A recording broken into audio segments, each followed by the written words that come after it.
ঠান্ডা বাতা। আমরা এখন দেখব কিভাবে ইয়ামাটো ফ্যাটলক মেশিন স্কিপ স্টিচ হলে আমাদের স্কিপ স্টিচ কীভাবে বন্ধ করতে হয়। এই হলো মেশিনের সিরিয়াল নাম্বার, মডেল নাম্বার। তারপরে প্রথমে আমরা সুতাগুলো চেক করে নেব, আসলে টেনশন পোস্টগুলো ময়লা আছে কিনা, সুতা পরানো ঠিক আছে কিনা, সুতা পরানো ঠিক আছে কিনা, পরানো ঠিক আছে কিনা, আর নিডেলগুলো লাগানো ঠিক আছে কিনা। হ্যাঁ ঠিক আছে। তারপরে নিডেলগুলো ঠিক আছে। তারপরেও আমরা যেই নিডেলে স্কিপ করতেছে ওই নিডেলটাকে আমরা একটু চেক দিয়ে নিব। চেক দিয়ে নিলাম বাঁকা হয়েছে কিনা। তারপরে আমরা নিডেলটা লাগাইলাম। লাগানোর পরে আমরা এখন আমরা কি করব, টাইমিংটা চেক করব। টাইমিংটা চেক দেব যে আসলে আমাদের মেশিনের টাইমিংয়ে কোনো প্রবলেম আছে কিনা, ঠিক আছে, সরে গেছে কিনা। টাইমিংয়ে যদি কোনো প্রবলেম থাকে তাহলে আমরা টাইমিং করে নেব। এখন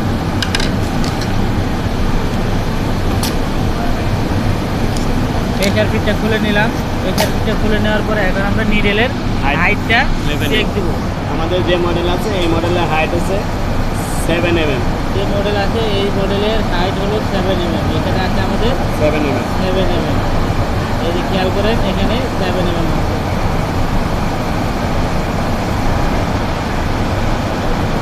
এই যে 7 mm আছে, ওকে। এখন আমাদের নিডেল হাইটও ঠিক আছে, কিন্তু এখন আমরা এবং নিডেলের যে টাইমিং ওটা দেখব। এখন আমরা লুপার এবং নিডেলের যে ডিস্টেন্স থাকার কথা তা ঠিক আছে কিনা চেক করব। নিডেল লুপারের টাইমিং দেখব।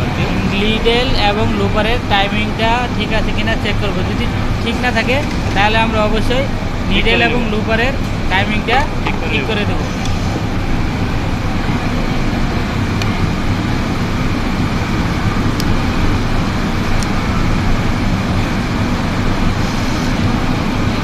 টাইমিংয়ের আগে আমরা দেখবো আসলে বেল টাইমিংটা ঠিক আছে কিনা। হ্যাঁ, এই যে এখানে আমরা সুন্দরভাবে প্লাসটা ধরে এখানে দেখবো যে আসলে আমাদের বেল টাইমিংটা ঠিক আছে কিনা।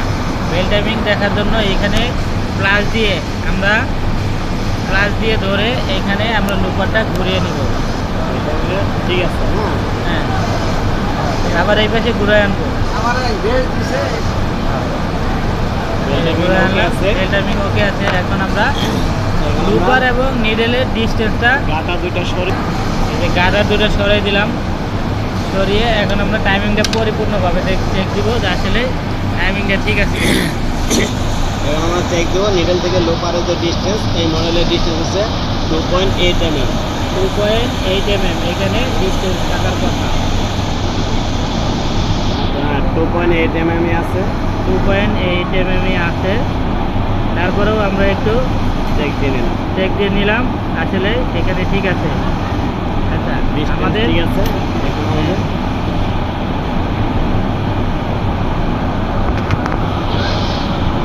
এই যে নিডেলে হিট করতেছে লোপারটা,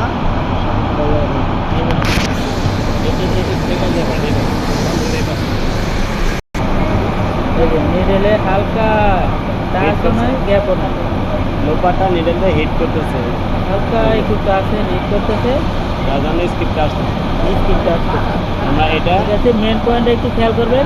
এখানে কিন্তু নিডেলটা আর লুপারটা টাচ হচ্ছে। হ্যাঁ, এখানে টাচ হবে না, কখনো টাচ হবে না। যদি টাচ হয় তাহলে বুঝবেন এটাই সমস্যা। এটা হিটটা হবে 0 থেকে 0.05 mm হিট করবে।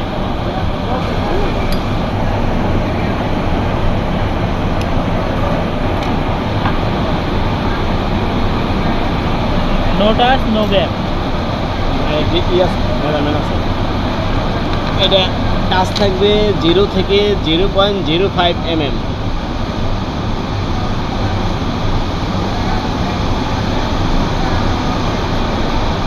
ঠিক আছে, এখন কোনো নাই, বোধ করে না।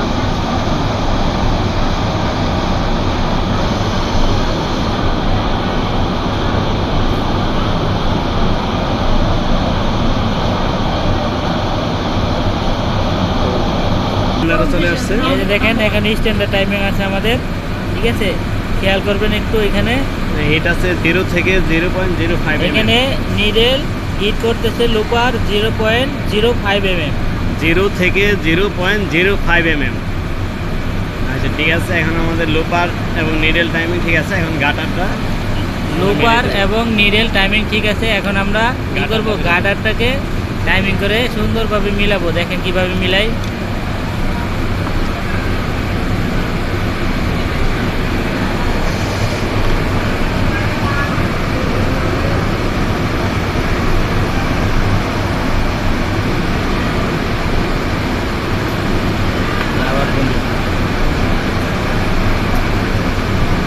গাটারটা নিডেলের সাথে 0 থেকে 0.5 mm হিট থাকবে, যেটা আমার লোপারটা 0 যাবে। ওকে, এটা মিলান। সেম দুইটা গাটারই 0.05 mm মিলিয়ে দিলে মোটামুটি কমপ্লিট।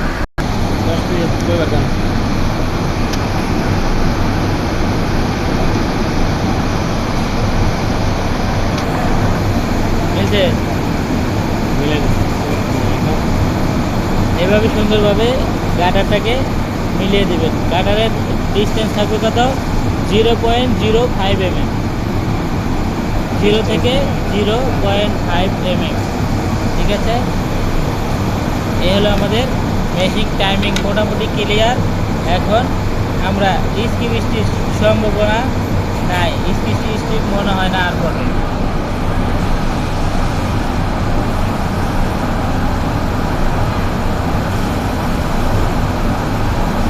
ফুটা এবং ফুটা, লোপারের পুরা ছিদ্র এবং নিডেলের ছিদ্র দেখেন সেম টু সেম।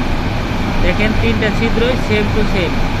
ওকে, এই যে এইবার দিয়ে সুতা দিলে ওই পাশে আমাদের চলে যাবে। এরকম এই যদি থাকে তাহলে আমাদের টাইমিংটা 100% ঠিক আছে। খেয়াল করুন, এখানে খেয়াল করুন। এই যে দেখেন লাস্টের নিডেলটা, নিডেলের ছিদ্র এবং লোপারের ছিদ্র সেম টু সেম। ওকে, আমাদের টাইমিং ক্লিয়ার। আপনারা হ্যান্ড সুইং করার জন্য আমরা সবগুলো অ্যাটাচমেন্ট সেটিং করে দেব এবং সেলাই করার উপযোগী করে দেব। ধন্যবাদ সবাইকে।